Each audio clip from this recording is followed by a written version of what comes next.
तीन ब्राजीलियन मछेरे जब मछलियां पकड़ने समुद्र में गए तो उन्होंने साहिल से 10 किलोमीटर दूर एक अजीब मंजर देखा। जब वो मजीद तहकीक करने करीब गए तो उन्होंने एक कमजोर और बूढ़े चाइनीज आदमी को देखा जो लकड़ियों से बने एक राफ्ट पर सवार नाच रहा था, गा रहा था और एक फटी हुई कमीज को हवा में लहरा रहा था। तेज धूप में जलने और बेहद भूखा होने के बावजूद वो आदमी काफी हौसले में था। कुछ दिनों बाद एक ट्रांसलेटर को बुलाया गया जिसने इस चाइनीज आदमी से बातचीत की तो मालूम हुआ कि इसका नाम पोन लिम है। वो 133 दिन से समुद्र में गुम था और इस दौरान खाने पीने के लिए इसके पास कुछ भी नहीं था। जब पोन लिम ने अपनी स्टोरी बताई कि वो कौन है और 133 दिन समुद्र में भूखे प्यासे किस तरह जिंदा रहा तो इसने सबको हैरत में डाल दिया। दोस्तों, पोन लिम का जन्म 1918 में चाइना के हाइनान जजीरे पर हुआ था। वर्ल्ड वॉर 2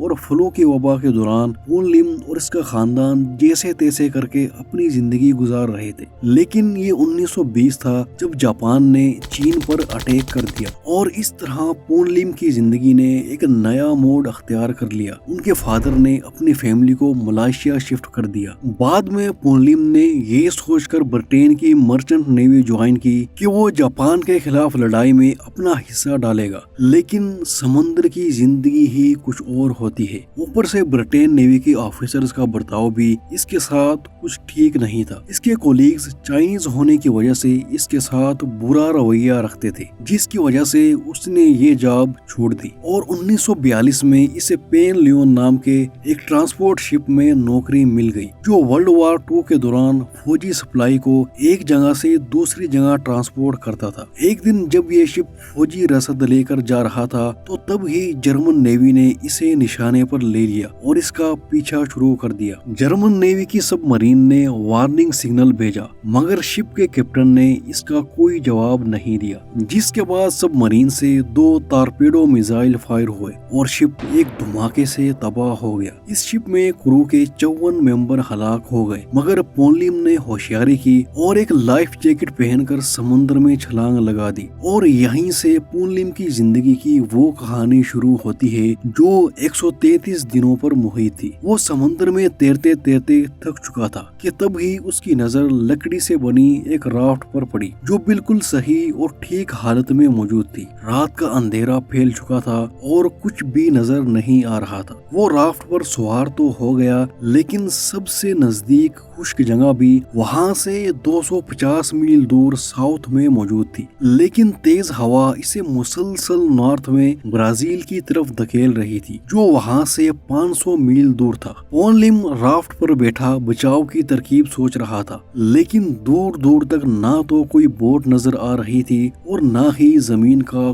कोई नामो निशान। राफ्ट पर एक छोटी सी सर्वाइवल किट मौजूद थी जिसमें चॉकलेट के कुछ टुकड़े, एक टूटी हुई flashlight, 2 electric cooking pots, flare gun और पानी का एक छोटा गैलन था जिसमें कुछ लीटर पानी मौजूद था। लिम का ख्याल था कि शिप गुम होने के बाद मर्चेंट नेवी इसे ढूंढने के लिए कोई बड़ा रेस्क्यू मिशन करेगी, लेकिन जल्द ही पोन लिम को ये अंदाजा हो गया कि इसे रेस्क्यू करने के लिए कोई नहीं आने वाला। इसीलिए उसने अपने पास मौजूद थोड़े से सामान को एहतियात से इस्तेमाल करना शुरू कर दिया। उसने बारिश का पानी भी जमा करना शुरू कर दिया ताकि उसे पीकर अपनी प्यास बुझा सके। पोन लिम की ये खुशकिस्मती थी या कुछ और कि उसे बचपन से ही मछलियां पकड़ने की स्किल सिखाई गई थी और यही स्किल उसके बेहद काम आने वाली थी। उसने अपने पास मौजूद एक तार की मदद से मछलियां पकड़ने की तरकीब सोची और चारा डालने के लिए उसने अपने पास मौजूद बिस्किट के टुकड़ों का इस्तेमाल किया। तरकीब काम कर गई और इसे जल्द ही अपनी पहली मछली मिल गई। टीन के डब्बे के नोकीले ढक्कन की धार से उसने मछली को काट कर अपनी भूख मिटाई और इसी मछली के कांटों का इस्तेमाल करके उसने मजीद मछलियां पकड़ने का प्लान बनाया। कुछ मछलियों से तो वो अपनी भूख मिटाता रहा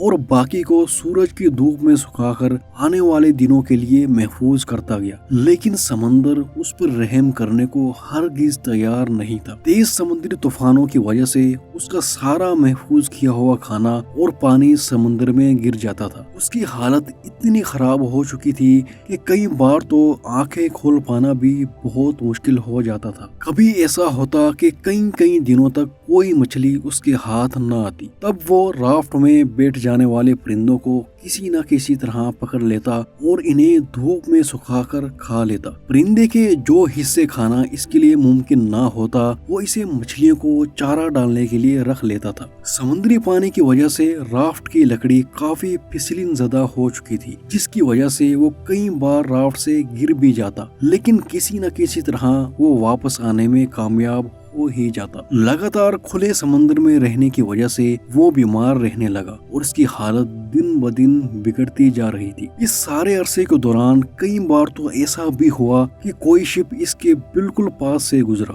اور شپ کے کرو نے اسے دیکھا بھی، مگر کوئی اس کی مدد کے لیے تیار نہیں ہوا۔ شپ کے لوگ اسے دیکھ کر بھی انجان بن جاتے، ایسا شاید اس لیے کیونکہ وہ جنگ کا زمانہ تھا اور کوئی کسی پر یقین کرنے کو تیار نہیں تھا۔ شپ کے لوگ یہ سمجھتے تھے کہ سروائیور کے روپ میں موجود یہ آدمی کوئی جاسوس وغیرہ نہ ہو۔ ایک مرتبہ تو امریکی نیوی کے ایئر کرافٹ نے بھی اسے دیکھا، لیکن طوفان کی وجہ سے وہ اس کے قریب نہیں آیا۔ لیکن پونلم ہار ماننے کو تیار نہیں تھا، وہ مسلسل سروائیول کی کوشش کرتا رہا اور آخر کار قدرت کو بھی اس پر رحم آ ہی گیا۔ یہ اس کا سمندر میں 133واں دن تھا جب اسے دور سے مچھلیاں پکڑنے والی ایک چھوٹی بوٹ آتی ہوئی دکھائی دی۔ پونلم کو اندازہ ہی نہ ہو سکا کہ وہ برازیل کی کوسٹ میں پہنچ چکا تھا اور 5 اپریل 1943 کو 3 برازیلین مچھیروں نے اسے بچا لیا۔ 133 دن سمندر میں رہنے کے بعد